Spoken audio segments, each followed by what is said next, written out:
आज के पावन दिन सफला एकादशी पर अगर मनुष्य पूरे भाव, श्रद्धा और नियम के साथ लौंग का ये छोटा सा लेकिन अत्यंत प्रभावशाली उपाय कर ले, तो जैसा कि संत श्री प्रेमानंद जी महाराज अपने सत्संगों में बार बार समझाते हैं, उसका फल केवल व्यक्ति तक सीमित नहीं रहता, बल्कि उसकी आने वाली 7 पीढ़ियों तक पुण्य, वैभव, अन्न, धर्म और भगवत कृपा के रूप में प्रवाहित होता रहता है। क्योंकि एकादशी कोई साधारण तिथि नहीं है, ये स्वयं भगवान विष्णु का दिन है। और सफला एकादशी तो विशेष रूप से असफल जीवन को सफल करने वाली एकादशी मानी गई है। प्रेमानंद जी कहते हैं कि मनुष्य जीवन में चाहे कितना ही भटक गया हो, कितनी ही गलतियां कर चुका हो, अगर वह एकादशी के दिन सच्चे हृदय से प्रभु का स्मरण कर ले तो भगवान उसका हाथ पकड़ लेते हैं। अब इस दिन लौंग का उपाय इसलिए विशेष है क्योंकि लौंग को शास्त्रों में अग्नि तत्व का प्रतीक माना गया है, और अग्नि तत्व हमारे पापों, नकारात्मक संस्कारों और दुर्भाग्य को भस्म करता है।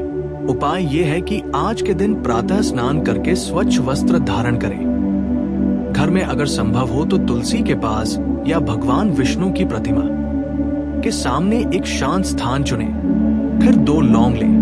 उन्हें हाथ में लेकर मन ही मन अपने जीवन की परेशानियों, कष्टों, आर्थिक अभाव, पारिवारिक कलह, संतान से जुड़े दुख या मन के विकारों को याद ना करें, बल्कि केवल इतना भाव रखें कि हे प्रभु, मैं आपको समर्पित हूँ। प्रेमानंद जी कहते हैं कि भगवान तर्क नहीं देखते, वे भाव देखते हैं। अब उन दोनों लौंग को अपने माथे से लगाएं और ये संकल्प बोले, हे भगवान विष्णु, मेरे जाने अनजाने किए गए सभी पापों को क्षमा करें। मेरे कुल, वंश और आने वाली पीढ़ियों को धर्म, भक्ति और अन्न से परिपूर्ण रखें। इसके बाद उन लौंग को तुलसी के गमले में रख दें, या अगर तुलसी न हो तो किसी साफ मिट्टी में दबा दें। ये छोटा सा कर्म बहुत गहरा प्रभाव डालता है, क्योंकि लौंग में जो तीक्ष्णता है वो हमारे भाग्य के जमे हुए द्वार खोलने का कार्य करती है। प्रेमानंद जी समझाते हैं कि जब मनुष्य अपने लिए नहीं बल्कि अपने कुल के लिए प्रार्थना करता है तब भगवान अत्यंत प्रसन्न होते हैं। यही कारण है कि शास्त्रों में कहा गया है, एकादशी व्रत कृत्वा विष्णुलोक स गच्छति, अर्थात एकादशी का सही भाव से किया गया छोटा सा व्रत भी मनुष्य को विष्णुलोक की ओर ले जाता है। अब बहुत लोग पूछते हैं कि 7 पीढ़ियां कैसे फल भोगती हैं। इसका उत्तर प्रेमानंद जी बहुत सरल शब्दों में देते हैं। जब मनुष्य धर्म के बीज बोता है तो वह केवल एक जीवन का वृक्ष नहीं बनता, उसकी जड़ें नीचे तक जाती है और ऊपर फल देती है। जब आप सफला एकादशी पर ये लौंग का उपाय करते हैं तो आप अपने कुल की जड़ों में धर्म और पुण्य का बीज डालते हैं, जिससे आने वाली पीढ़ियां बिना जाने भी पुण्य का फल पाती हैं। उन्हें अन्न की कमी नहीं होती, उन्हें सही समय पर सही मार्गदर्शन मिलता है। उनके जीवन में संकट आते भी हैं तो वे टूटते नहीं हैं।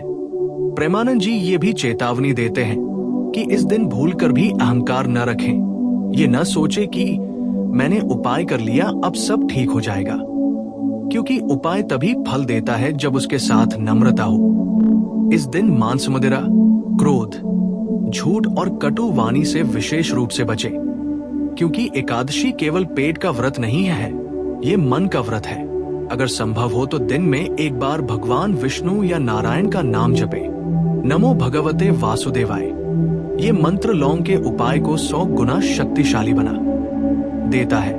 प्रेमानंद जी कहते हैं कि जो स्त्री या पुरुष इस उपाय को अपने बच्चों के नाम से करता है वो उनके भाग्य की रक्षा स्वयं नारायण से करवा लेता है। बहुत से लोग कहते हैं कि हमने बहुत उपाय किए लेकिन फल नहीं मिला।